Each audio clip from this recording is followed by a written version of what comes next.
जान नहीं पड़ता, हमारी इंद्रियां हमारे मन ऐसी जगह फंसा देते कि रात दिन जलते रहो। ये हुई अंदर की मार। बाहर की मार है, हम किसी से द्वेष नहीं करते, फिर भी कोई हमें गाली देता है, कोई निंदा करता है, कोई मारने का प्रयास करता है, कोई उपहास करता है। ये हर भक्त के जीवन में होता है। तो श्रीपाद कह रहे हैं दोनों तरह की मार जो सह गया उसका हृदय बन जाता है इस प्रेम रस का रसास्वादन करने के लिए। भगवान देख रहे हैं पर वो चुप रहेंगे। हमारी बात को पकड़ना, जब तक आप परिपक्व नहीं हो जाएंगे तब तक आपको पिटने देंगे। सहो। भगवान आदेश करते हैं, अर्जुन के सामने खड़े हैं, मात्रा स्पर्शास्तु कौन्ते शीतोष्ण सुख दुखदा आगमा पाइनो अनित्यास्तास्तितिक्षस्व भारत। ये नाशवान है, आने जाने वाले दुख सुख इनको सहो। बड़ी गलती हो जाती है, हम टूट जाते हैं, बाहर की थपेड़ों से अंदर की मार से टूट जाते हैं।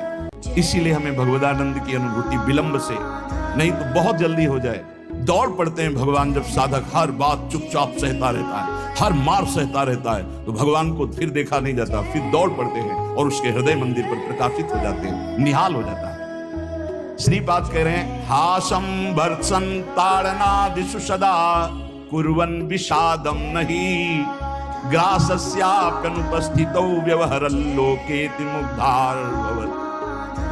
तुम्हारा उपहास होगा, हंसी तुम्हारी उड़ाई जाएगी, बहुत उड़ाई जाती है। घर परिवार के लोग ही हंसी उड़ाने लगते हैं, मित्रजन ही हंसी उड़ाने लगते हैं, ऑफिस के लोग ही उपहास करने लगते हैं, और ज्यादा हो जाए तो ताड़न भी करते हैं, पीट भी देते हैं। ऐसा होता है, घर परिवार के लोग ही। ऐसे कितने हमारे पास प्रश्न आते हैं कि हमारे परिवार के जन हमारा भारी विरोध कर रहे।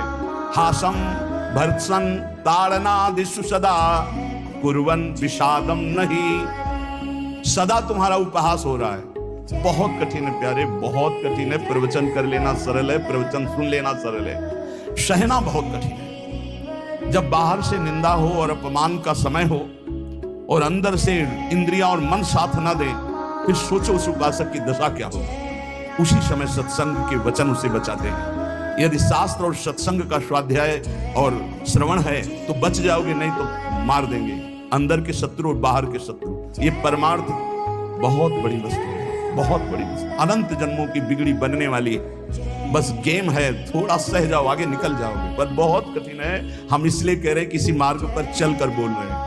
ऐसे पढ़ करके प्रवचन कर लेना अलग है, लेकिन छाती में वार सह के और फिर कदम बढ़ाना, वाह ही निकलती है। वो प्रभु का बल ही काम करता है। वो आपको गिराने की कोशिश करेगा, उठाने की कोशिश नहीं करेगा। उठा सकते हैं तो महापुरुषों के वचन और भगवान के वचन जो शास्त्र के बकाया और कोई नहीं। जब ये पढ़ते हैं तास्तितिक्षस्व भारत, सह जा इनको, तो हिम्मत आती है। जो सह गया वही परम पद का अधिकारी हो गया, वही अमृत पद का अधिकारी। हिम्मत बनती, चलो चलो और आगे बढ़ो, सहो।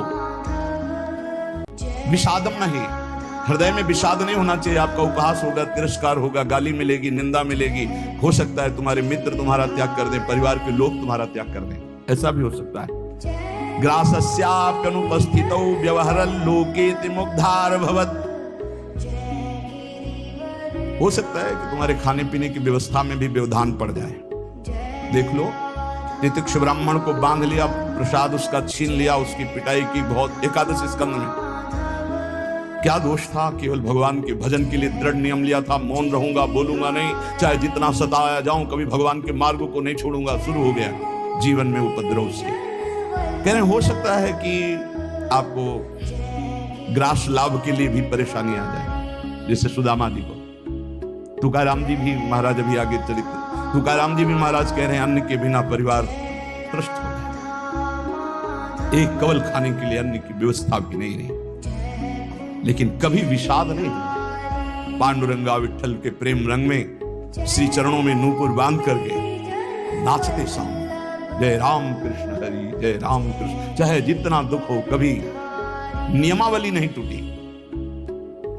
और कह रहे हैं कि व्यवहार में प्रायः लोग तुम्हें मूढ़ ही समझे, ऐसा व्यवहार करना। बहुत विद्वान हो, बहुत ज्ञानी हो, ऐसा करोगे तो फंस जाओगे। अपने को छुपा करके भजन बढ़ाओ। जब तक परिपक्व ना हो जाए तब तक कोई जान न पावे कि तुम इतने भजनानंदी हो, तुम ज्ञानी हो, तुम भगत हो। नैष्किंचन्य महाधनो निज गुणा न स्थापयन् कर्हिचित् सर्वाश्चिद् वपुषो नमन प्रणयतः सेवस्य वृंदावने। अकिंचनों के परम धन श्री भगवान होते हैं। अपने गुणों का प्रकाश मत करो, बालवत रहो, दूसरे के द्वारा किया हुआ तिरस्कार, अपमान, निंदा, उपहास सह जाओ। हो सकता है तुम्हारी परिस्थिति ऐसी बिगड़ जाए कि भोजन आदि की भी व्यवस्था नहीं, पर चिंता मत करना, पूरा जगत तुम्हें नमस्कार करेगा, ऐसी स्थिति जागृत होगी।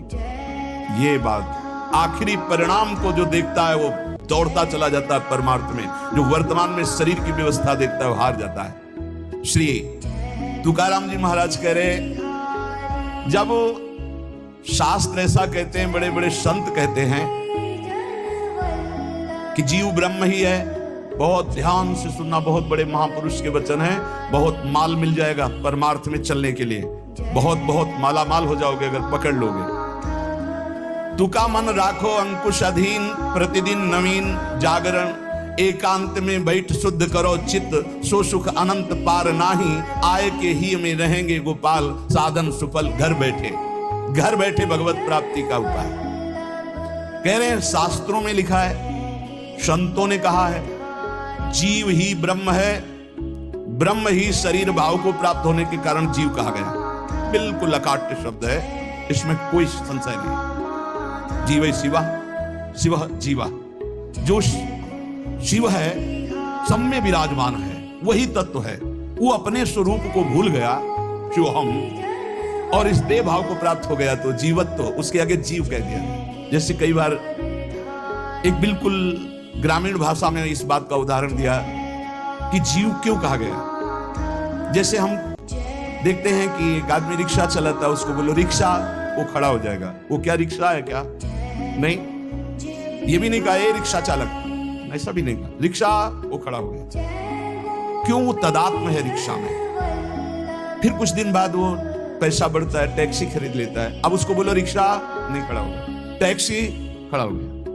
क्यों? अब वो टैक्सी में तदात्म है। वो टैक्सी नहीं है पर टैक्सी में तदात्म। ऐसे ही शरीर पांच भौतिक है, स्त्री पुरुष इस शरीर का संबोधन है, उत्तम अधम इस शरीर को लेकर के है।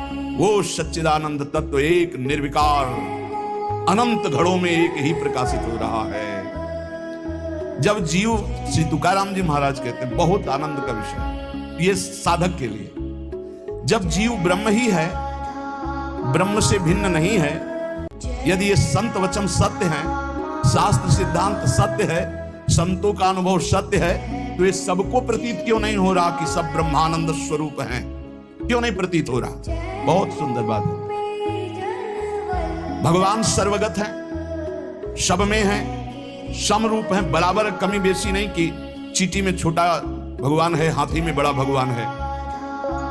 वो आत्म तत्व देवता में, ब्रह्मा में, चींटी में, हाथी में, सब में समान है। और जो ऐसा देखता है वही ज्ञानी है। विद्या विनय संपन्ने ब्राह्मणे गवि हस्तनी स्वनी चौपाके च पंडिता समदर्शिना। जो विद्या विनय संपन्न ब्राह्मण में, गाय में, हाथी में, कुत्ते में, चांडाल में एक ही परमात्मा तत्व को देखता है, वही परम ज्ञानी महात्मा